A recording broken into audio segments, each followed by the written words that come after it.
नमस्ते, मैं हूँ रश्मि आपके साथ और फिर एक बार रश्मिज वर्ल्ड पर आपका स्वागत है। दोस्तों, सबसे पहले तो बहुत बहुत शुक्रिया और सॉरी भी, क्योंकि बीच में अभी बहुत ज़्यादा ब्रेक हुआ है और उसका रीज़न आपको बाद में पता चल जाएगा। बट जब भी पता चलेगा आपको बहुत खुशी ही होगी। तो आज जो एपिसोड मैं आपके साथ कर रही हूँ, ये रचना मुझे मिली है फेसबुक के माध्यम से और बहुत ही मुझे असरदार रचना लगी। मैं ये नहीं कहूँगी कि काव्य तत्व के आधार पर या कविता के स्तर पर इसे मैंने देखने की कोशिश की, नहीं। कुछ चीज़ें होती हैं कि जो सीधे दिल से दिल तक जाती है, हम सब उससे रिलेट कर पाते हैं। कुछ एक ऐसी ही रचना मुझे मिली और मुझे ऐसा लगा कि हाँ, हम यही तो हैं जो हम हैं, जो हम कहना चाहते हैं, या वो हर किसी के नहीं, न कि सिर्फ औरतों की बात या पुरुषों की बात, बट वो हर किसी समझदार इंसान की बात जो एक्चुअल में समझदार है, जो समझता है, जो सिर्फ तथाकथित मार्ग पे नहीं चलता, वो जो खुद की भी सूझबूझ और खुद की कंडीशनिंग, खुद के माहौल, खुद के तर्क से भी करता है। तो उन सभी लोगों को आज का ये एपिसोड में समर्पित करना चाहूँगी। बहुत ही खूबसूरत सी रचना है शैलजा पाठक जी की, तो सुनिए। अकेली रह रही औरतों के पैर में मक्खन नहीं लगे रहते, जो जब जहाँ फिसल जाए। हाँ, ये अकेली औरतें, अकेली रह रही औरतें क्या है, उसके बारे में एक बखूबी रचना, वो तो आप समझ ही गए होंगे कि अकेली रह रही औरतों के पैर में मक्खन नहीं लगे रहते, जो जब जहाँ फिसल जाए। न रीढ़ किसी भरे फल की डाल है, जो झुक जाए हर किसी के आगे। इनकी आंखों में बेचारगी की तलाश पर तुम मुंह की खाओगे। इनके खुले कंधों पर तुम कितने ताने सुनाओगे। कान में फिल्टर है इनके, जब जितना चाहती है उतना ही सुनेंगे। कान में फिल्टर है इनके, जब जितना चाहती है उतना ही सुनेंगे। अब वो हाथ में बच्चा पकड़े, कलम या किसी ऑफिस के केबिन की चाबी, ये कतई उनकी मर्जी है। ठीक है, तो अब वो हाथ में बच्चा पकड़े, कलम या किसी ऑफिस के केबिन की चाबी, ये कतई उनकी मर्जी है।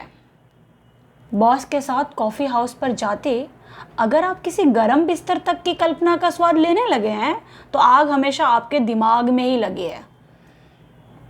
कि बॉस के साथ कॉफ़ी हाउस पे जाते अगर आप किसी गर्म बिस्तर तक की कल्पना का स्वाद लेने लगे हैं, तो आग हमेशा आपके दिमाग में ही लगी है। वो बच्चा नहीं पैदा कर पाई, इसलिए छोड़ दी गई, पति को धोखा दी और घर से बेघर कर दी गई। हम इन दलीलों पर कसम से ध्यान ही नहीं जाता। वो खुश नहीं थी, वो खुश नहीं थी, वो बंदी महसूस कर रही थी। उन्हें पहरे नहीं थे पसंद, गालियां और तानों में कब तक देती जान। तो बस अलग हो गए, अब इनकी जिंदगी अलग, जिंदगी खुशहाल है। तो बस अलग हो गए और इनकी अलग जिंदगी खुशहाल है। किसी पुरुष से ही पूरी हो जीवन की मुस्कान, ये उसे धत्ता बता मजे से तमाम रंग के फूलों वाली छत बैठी गुनगुना रही है। वो खुश नहीं थी, वो बंदी महसूस कर रही थी। उन्हें पहरे नहीं थे पसंद, गालियां और तानों में कब तक देती जान। तो बस अलग हो गए, अब इनकी अलग जिंदगी खुशहाल है। किसी पुरुष से ही पूरी हो जीवन की मुस्कान, ये उसे धत्ता बताकर मजे से तमाम रंग के फूलों वाली छत पर बैठी गुनगुना रही है।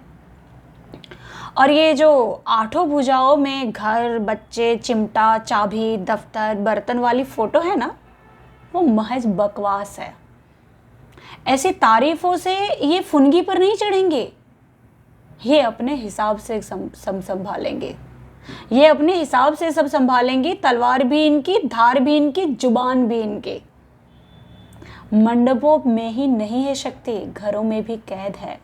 इन्हें बेदम मारा है लोगों ने, इनके सपने खप्पर के राख की तरह छिटके हैं। ये अपमान से तिलमिलाई है। शिव ने कंठ में रोक लिया था जहर, इनकी नसों में है।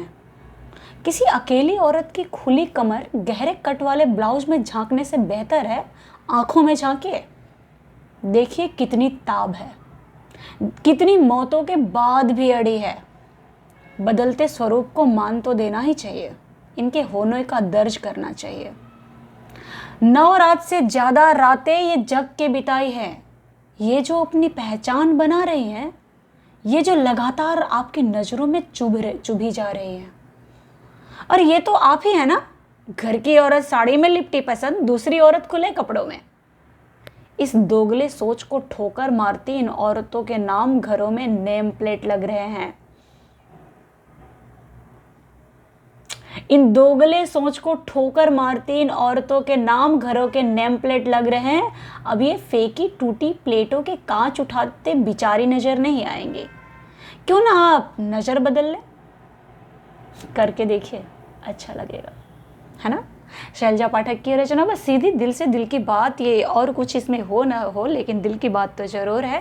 तो बस आज के एपिसोड में हमने आपके साथ इन सभी औरतों के लिए, यस, कि जिन्होंने जब मैंने रुक्माबाई का एपिसोड किया था ना, तो मैं बहुत ज़्यादा मतलब एक सिंपैथी तो क्या ही कहेंगे, बिल्कुल ही नहीं कह सकते, और उन किसे देंगे हम सिंपैथी, बट एक रिलेट करना, एक जो तदानुभूति की बात होती है, एम्पैथी की बात होती है, और एक इंस्पिरेशन, एक ट्रू इंस्पिरेशन, मोटिवेशन नहीं कहूँगी मैं इसे, क्योंकि एक इंस्पिरेशन है ऐसी औरतें कि जो सिर्फ खुद के लिए नहीं चलती। ये चलना सिर्फ खुद के लिए नहीं होता, ये इसलिए लड़ती है संजोगों के साथ, परिस्थितियों के साथ, कि बहुत सारी औरतों को लड़ाई ना करनी पड़े। जी हाँ, ये अपने आप को खुलेआम कुर्बानी के लिए इसलिए आगे जाने देती है कि आने वाली पीढ़ियों को ये फिर से संघर्ष ना करना पड़े। और हमारे सुकून के लिए बहुत सारी औरतें, 70% औरतें घर में रह पाए, इसलिए ऐसी 10, 20, 30% औरतें जो इन सारी बेड़ियों को तोड़कर आगे जाने के संघर्ष में अपने आप को डालने की और आग पे नंगे कदम चलने की कोशिश करती है ना, उन सभी को hats off. Thank you so much.